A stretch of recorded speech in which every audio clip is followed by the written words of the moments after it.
사도 바울이 2차 전도 여행을 하다가 빌립보 감옥에 갇힌 연장선의 마무리 부분이 되겠습니다. 바울이 왜 빌립보 감옥에 갇혔느냐? 사도행전 16장 20절 21절에 보면 고소 내용을 이렇게 소개를 합니다. 상관들 앞에 데리고 가서 말하되 이 사람들이 유대인인데 우리 성을 심히 요란하게 하여 로마 사람인 우리가 받지도 못하고 하지도 못할 풍속을 전한다 하거늘 말씀하고 있습니다. 바울은 사실 빌립보에서 복음 전한 것 없습니다. 성을 요란케 한 것 없습니다. 그들이 알지도 또 행하지도 못할 로마 풍습을 전한 적도 없습니다. 다만 빌립보 도성에 들어갔을 때 귀신 들린 아이가 하도 쫓아와서 그를 불쌍히 여겨서 예수 그리스도의 이름으로 죽기를 하고 온전케 한 일밖에 없습니다. 그런데 이 일을 기뻐하기보다는 주인은 수입이 떨어지니까, 점치는 이 아이가 온전해지니까 더 이상 점을 치지 않습니다.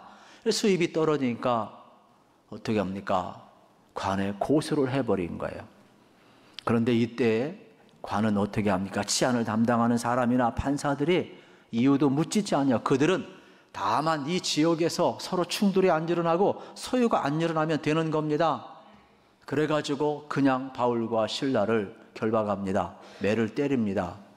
그리고 그냥 고소를 받아들이고 그들을 감옥에 가두어 버립니다. 여러분, 어찌 이런 일이 벌어질 수 있단 말입니까? 왜냐하면 원래 2차 전도 여행은 바울과 실라의 계획이 아닙니다. 바울과 실라는 적어도 아시아에 가서 선교할 계획을 세웠습니다. 그런데 여러분, 성령님께서 바울과 실라에게 나타나서 뭐라고 이야기합니까? 아시아로 가지 말라고 이야기합니다. 유럽으로 가라고 이야기합니다. 마게도냐 환상을 보면서 건너와 서리를 도우라. 그래서 성령을 따라 늘 깨어있고 민감한 것.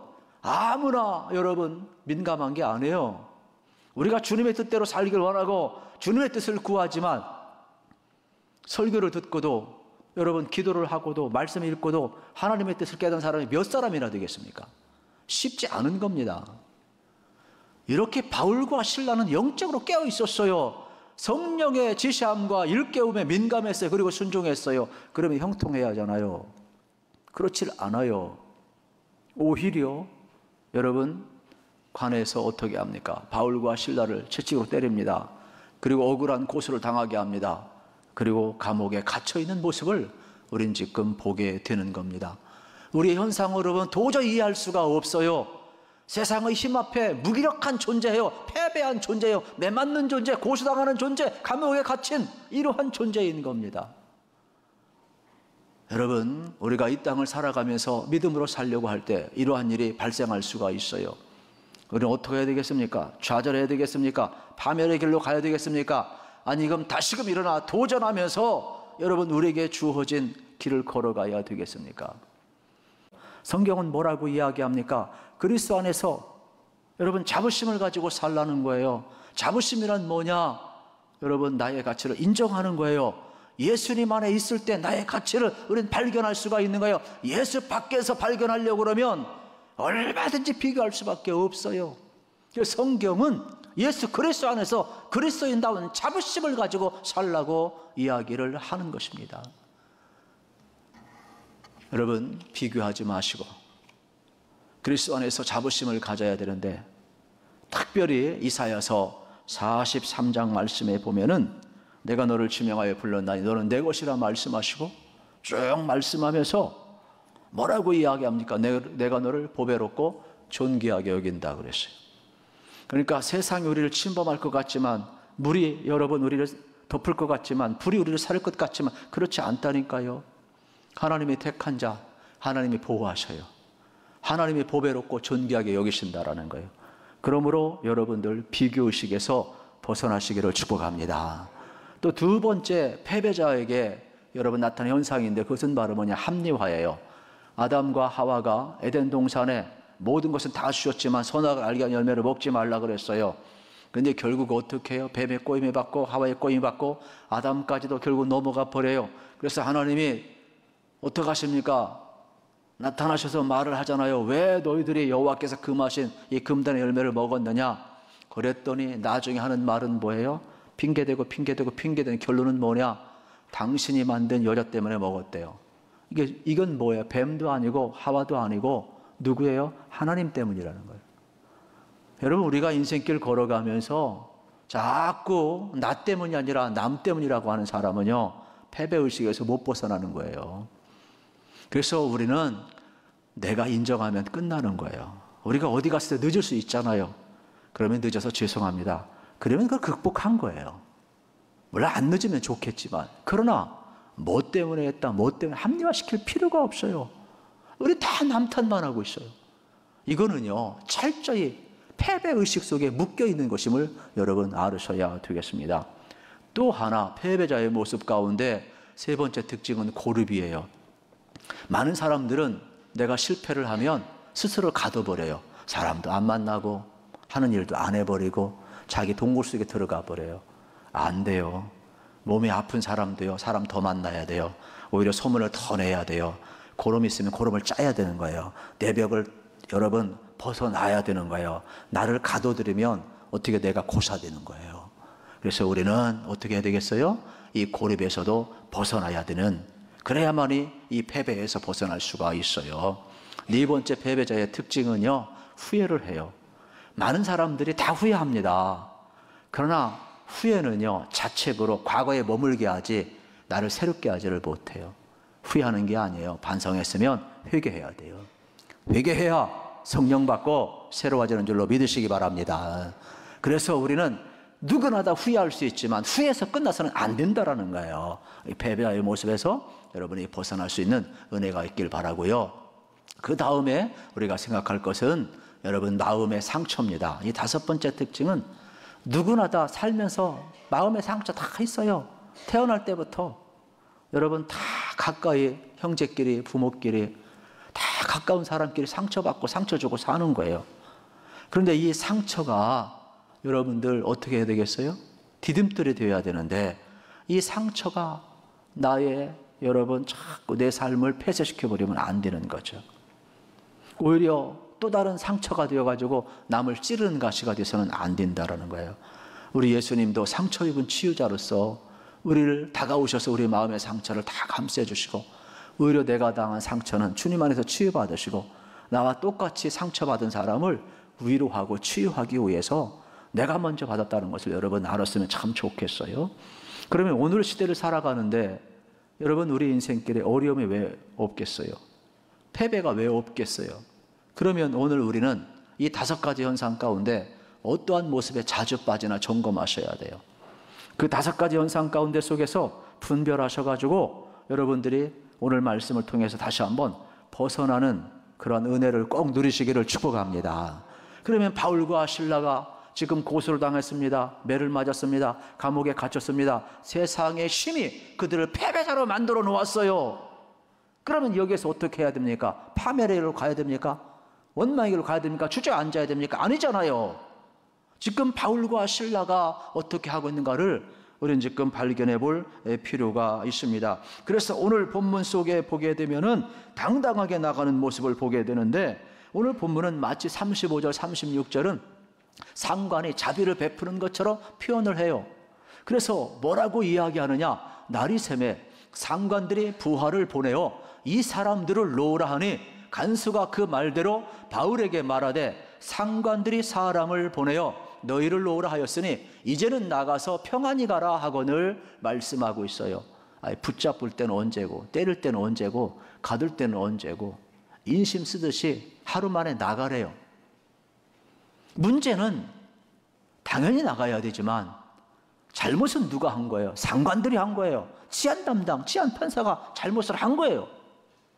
그런데 지금 나가라고 하고 있는 장면을 우리가 지금 볼 수가 있는 것입니다.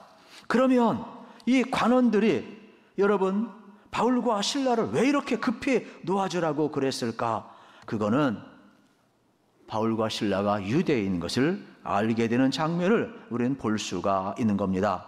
원래 세상의 권력을 가진 사람들은 여러분 과정에서 조금만 침착했으면 왜 바울을 고소하는지 물어보고 왜 많은 유대인들이 바울과 실라 또 많은 수많은 여기 이 빌립보 이방의 지역에 사는 사람들이 왜 이렇게 바울을 고소했는지 물어봤고 바울의 변호를 들어봤으면 이런 일은 없었을 거예요.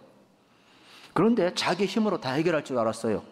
관원이니까 로마 공권력이 있으니까 얼마든지 진압할 줄 알았어요. 그런데 어떻게 되었어요? 그렇게 안 되었잖아요. 물론 바울이 내가 로마 시민권을 가진 사람입니다, 당당하게 이야기했을 거예요. 그러나 그게 소리가 들렸겠어요? 듣지 않으려고 하는 사람 앞에, 막 소리치는 사람들 앞에 그 소리가 들리겠어요? 군중 속에 묻혀버렸겠죠. 어쨌든 간에 상관들은 절차를 잘못 밟은 거예요. 정확하게 죄를 따지지 않고 신문하지 않은 거예요. 그리고 로마인을 때렸어요. 그리고 여러분 가두었어요. 그러니까 엄청난 지금 잘못을 하고 있는 겁니다. 그런데 아무 일 없던 듯이 내보내려고 하고 있는 장면을 우리는 이제 볼 수가 있어요. 그래서 하나님께서 37절에서 놀라운 여러분 이제 역전을 허락을 하시는데, 바울이 이르되 로마 사람인 우리를 죄도 정하지 아니하고 공중 앞에서 때리고 옥에 가두었다가 이제는 가만히 보내고자 하느냐? 아니라 그들이 친히 와서 우리를 데리고 나가야 하리라 한데 말씀하고 있잖아요. 왜 하필이면 바울이 노임을 받을 때 내가 로마 시민권자라고 이야기를 했을까요? 그리고 바울은 당당하게 이야기를 합니다. 내가 지금 로마 시민권자라고. 그리고 너희들이 잘못을 했는데 사과도 하지 아니하고 밑에 사람 시켜가지고 나보고 나가라고 안 돼. 간수장한테 이야기합니다. 상관 오라고 해. 그리고 와서 정식으로 사과하라고 해. 그리고 많은 사람이 보는 앞에서 나 안전하게 나갈 수 있도록 에스코트 하고, 내가 이 지역에 잠시 머물러야 하는데 내 신분을 보장해. 이렇게 정식으로 요구를 한 겁니다. 여러분, 바울이 로마 시민권자란 말을 지금까지 사용을 안 했어요. 그런데 지금 사용하는 것은 여러 가지 이유가 있어요. 물론 그 당시 법적으로 여러분 이 로마 시민권은 대단한 겁니다. 왜냐하면 그 당시 법에 보면은 로마인은 어떠한 경우든지 체포할 수가 없어요. 체포를 한다 할지라도 정당한 재판을 받아야 돼. 그리고 함부로 쇠고랑 채울 수 없어요. 그리고 때릴 수 없어요. 그리고 가둘 수 없어요. 그리고 그들은 통행권이 있기 때문에 어느 지역이든지 자유롭게 갈 수 있어요. 굳이 그 사람, 로마 시민권을 가진 사람을 고소하고 싶으면 그는 그가 원하는 곳에 가서 재판받는데 황제 앞에까지 가서 재판받을 권한을 요구할 특권이 있는 거예요. 이러한 바울을 건드렸으니 난리가 난 거죠.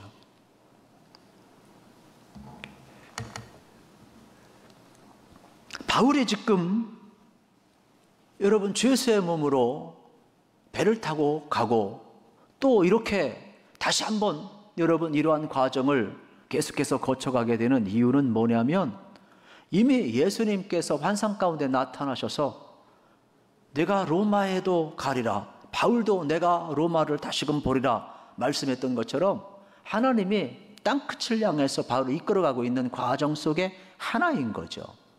우리는 우리 앞길 몰라요. 그러나 하나님은요 아셔요. 하나님은요 안 보는 것 같지만 다 보고 계신다니까요. 여러분의 삶을요 세밀하게 이끌어 가심을 저는 이 바울을 통해서 보고 있는 거예요. 아, 바울은 막힌 것 같은데 안 막혀요. 고난당하는 것 가운데 좌절하지 않아요. 하나님이 언제나 함께하고 그를 지켜보고 있고 이끌어가고 있고, 로마를 향해서 이렇게 이끌어간 이 과정을 보면 정말로 어떠한 사람이, 어떠한 작가가 또 어떠한 이런 시나리오를 쓸까? 쓸 수도 없고 참 기가 막힌 드라마를 지금 이끌어가고 있는 장면을 볼 수가 있는 겁니다. 어쨌든 간에 바울은 이러한 막강한 로마 시민권을 통하여서 그가 다시 한번 여러분 마지막 이 복음의 깃발을 높이 들고 있음을 보게 됩니다. 보통 로마 시민권은 부모 중에 한 분이 로마 시민권이 있어야 돼요. 그래서 바울은 보통 아버지가 헬라인이었고 어머니가 유대인이었다고 이야기를 합니다. 그리고 로마에 공을 세운 사람들에게 로마 시민권을 줍니다. 그리고 또 돈으로 그 당시에 비싼 값을 지불하고 살 수 있었던 그러한 특권 가운데 하나였음을 우리가 발견하게 되는 것입니다. 이 법은 초대 황제 아구스도에 의해서 발의되고 확정되었다고 합니다. 그러니 로마 사람 바울과 실라를 건드렸으니 이 책임을 어떻게 감당합니까? 이제 자기 목이 자라나는 거예요. 이미 밥줄이 끊기는 거예요. 이거 소문 나잖아요. 자기 자리 지킬 수가 없어요. 그래서 부랴부랴 부하들을 시켜가지고 빨리 나가라, 빨리 빌립보 떠나게 하라. 왜요? 오래 있으면 발각되고 소문에 나고 내가 유대인 정말로 줄 알고 바울과 실라를 어떻게 했어요? 구금하고 때리고 가두어 버렸는데 알고 보니까 동시에 로마 시민권까지 가지고 있으니 이거 뭐 날벼락 아니겠어요? 그러면 바울이 이렇게 굳이 풀려나는 상황 속에서 여러분 로마 시민권을 가진 자라고 이야기한 것은 자기를 위한 것이 아니고 한 두 가지로 생각을 해볼 수가 있어요. 하나는 빌립보 교회를 위해서고요. 또 하나는 선교팀 보호하기 위해서 그런 거예요. 왜냐하면 바울이 고소당한 내용은 여러분 로마인들이 보지도 행하지도 않는 풍습을 전한다 그랬으니까 바울이 빌립보에 와서 여러분 귀신 들린 아이 고쳐준 것인데 예수의 이름으로 고쳐주고 생명의 역사를 불러일으킨 것인데 바울이 떠나간 이후에 이 빌립보 쪽이 어떻게 되겠어요? 로마인들이 보지도 않고 행하지도 않는 풍습을 전한다 받아들였으니까 그들을 이기도 취급할 거 아니에요. 그러면 빌립보 교회가 핍박 가운데 놓일 수밖에 없어요. 그래서 바울이 정당하게 나는 유대인이면서 동시에 로마 시민권을 가진 자인 정상적인 사람임을 여러분 드러내는으로써 바울과 접촉했던 사람이 부정한 사람이 아니라 이교도가 아니라 온전한 사람임을 증명해 주는 거예요. 그리고 이제 바울이 이곳을 떠나기 전에 르디오 집에 가가지고 이제 위로하고 떠나는데 남은 일정 동안 정당하게 여러분 신분을 보장받고 또 전도도 하고 또 신방도 하고 위로하는 이러한 모든 것을 합법적으로 보장받기 위해서 마지막 순간에 자기 정체성을 신분을 드러내고 있음을 볼 수가 있는 것입니다. 정말로 사도 바울은 이렇게 여러분 모든 것 참 복음을 위해서만이 쓰고 있음을 발견할 수가 있습니다. 바울 속에는요 예수 외에는 아무것도 없어요. 그래서 빌립보서 3장 8절에 보면 예수 만난 후에 위대한 고백을 하잖아요. 다메섹 도상에서 예수님 찾아오시고 변화되고 나서 그가 고백하는 내용을 보면 얼마나 감동인지 몰라요. 또한 모든 것을 해로 여김은 내 주 그리스도 예수를 아는 지식이 가장 고상하기 때문이라 내가 그를 위하여 모든 것을 잃어버리고 배설물 여김은 그리스도를 얻고자 함이라는 거예요. 바울이 얼마나 대단합니까? 가말리엘 문화생이잖아요. 최고의 학벌을 가졌어요. 율법에 능통한 학자예요. 여러분 히브리인 중에 히브리인, 바리새인 중에 바리새인이요. 그리고 로마 시민권을 가지고 있는 사람이에요. 대단한 사람이거든요. 그런데 다 필요 없대요. 로마 시민권도 다 필요 없대요. 오직 예수만을 위해서 그가 사용할 때도요. 자기 신변의 안정을 위해 사용하지 않았습니다. 복음을 위해서 사용했을 뿐이에요. 그렇기 때문에 바울은 지금 예수님께 소망을 두고 있어요. 그리고 로마 시민권이 대단한 것처럼 천국 시민권을 대단하게 여기고 있는 거예요. 그래서 내가 예수 안에 살고 예수를 최고의 가치로 여겼기 때문에 천국 시민권 가지고 사는 것을 가장 긍지로 여긴 사람이 누구냐? 바울이 되겠어요. 저는 여러분들도 예수님 안에서 다시 한번 여러분의 인생이 새로운 가치를 발견하시기를 축복합니다. 여러분 이 시간 우리가 왜 예배하고 왜 설교를 해요? 왜 성령이 우리 가운데 임합니까? 우리 안에 거하시기 위해서. 그래서 하나님이 우리 안에 내가 하나님 안에 거하는 게 하나님의 최종 목표예요. 여러분 샬롬 어느 때 이루어집니까? 천국 생활 믿음 생활이 뭡니까? 막연한 게 아니에요. 예배 드리고 끝나는 겁니까? 아니잖아요. 은혜가 뭡니까? 하나님이 찾아오는 게 은혜지. 여러분 오늘도 마찬가지로 말씀을 통하여 여러분을 만나주시고 찾아오실 때 여러분 하나님을 모셔드리기를 축복합니다. 그래서 우리 교회가 철저하게 서로 권면하고 서로 사랑하는 귀한 공동체로 설 수 있어야 되는 것이죠. 우리 하나님은 언제나 역전을 준비하시는 하나님이세요. 기도한 대로 안 돼도 여러분 인내하십시오. 신실하게 살고 믿음으로 살고 억울한 일 당하고 매를 맞고 갇히는 일이 있어도 인내하십시오. 여러분 하나님은 하나님의 때에 여러분의 인생 역전시킬 줄로 믿습니다. 바울과 실라 감옥에 갇혔죠. 억울한 일 당했죠. 그러나 인생 역전시켜서 이곳에 간수장을 구원하고 빌립보 교회가 세워지고, 여러분 유럽의 첫 관문에 이러한 위대한 역사를 일으켰어요. 만약에 이 패배자의 모습에서 일어나지 아니했다면 이런 일이 없죠. 요셉 꿈의 사람이에요. 그러니 형제들 앞에 배반당합니다. 팔려갑니다. 보디발의 집에 끌려갑니다. 종살이 했지만 신실했어요. 그런데 어떻습니까? 그의 신실함도 그의 꿈도 여러분 억울한 누명을 쓰고 감옥에 갇혀요. 하나님 앞에서 살아가는 자도 억울한 일 당할 수 있어요. 고난당할 수 있어요. 그러면 여러분이 믿음대로 살았는데, 기도한 대로 살았는데, 정말로 하나님 앞에서 보람된 의식을 가지고 살았는데 어려움이 왔을 때 그때 어떻게 하느냐? 아하, 하나님이 내 인생을 쓰시려고 하나님의 환경을 조성하시는구나, 우리 볼 수 있어야 돼요. 그래서 우리 그리스도인들은 여러분 보지 못하는 것 같지만 보는 자이고, 듣지 못하는 것 같지만 듣는 자이고, 깨닫지 못하는 자이고 깨닫는 자이고, 약한 자이고 같지만 그리스도가 함께한 강한 자임을 믿으시기를 축복합니다. 철저하게 하나님 이끌어 우리는 볼 수가 있어야 되는 것이죠. 그래서 요셉을 어떻게 합니까? 애굽의 국무총리로 세우고, 그 애굽을 어떻게 보면은 여러분 왕 앞에 세워서 꿈을 해몽해가지고 누가 알았겠어요. 그래서 7년 이 풍년의 때에 흉년을 대비하여서 수많은 사람의 생명을 살리는 위대한 생명의 봉양자로 하나님이 쓰시잖아요. 그러니까 하나님이 여러분 쓸 것을 믿으시기를 축복합니다. 그래서 바울은 이 하나님의 사랑을 확실했기 때문에 우리에게 이렇게 하나님의 사랑을 일깨워주고 있어요. 로마서 8장 38절 39절입니다. 내가 확신하노니 사망이나 생명이나 천사들이나 권세자들이나 현재나 장대리나 능력이나 높음이나 깊음이나 다른 어떤 피조물이라도 우리 주 그리스도 예수 안에 있는 하나님의 사랑에서 끊을 수 없다. 영원한 하나님의 사랑을 우리에게 전해주고 있어요. 그 어떤 것도 하나님의 사랑에서 끊을 수 없다라고 이야기하고 있음을 발견하게 되는 것입니다. 그러면서 그의 자부심은 빌립보서 3장 20절 21절에서 천국 시민권을 이렇게 이야기합니다. 그러나 우리의 시민권은 하늘에 있는지라. 밑줄 쫙 치세요. 볼펜 있으면 메모를 해놓으세요. 우리의 시민권은 하늘에 있는지라. 거기로부터 구원하는 자 곧 예수 그리스도를 기다리노니 그는 만물을 자기에게 복종하게 하실 수 있는 자의 역사로 우리의 낮은 몸을 자기 영광의 몸의 형체와 같이 변하게 하시리라 그랬어요. 여러분 천국 시민권을 가지고 당당하게 순례길을 걸어갔던 바울과 실라의 모습을 보게 되는 겁니다.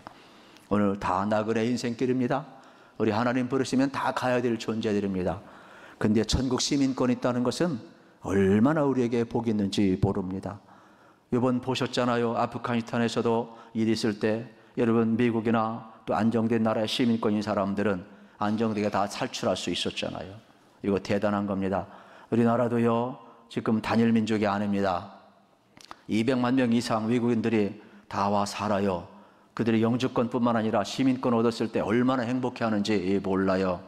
또 저의 동생도 미국에서 목회하고 있는데 여러분 영주권 얻었을 때도 행복했지만 트럼프 대통령이 등장을 하면서 외국인들 다 추방한다고 그러니까 전화가 왔어요. 오빠 기도해 주세요. 왜?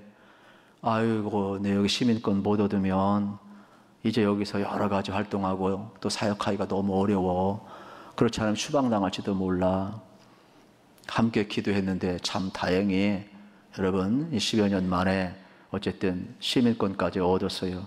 그랬더니 그러한 이야기를 하더라고. 이 시민권은 그냥 얻은 게 아니라 눈물로써 얻은 거라는 거예요.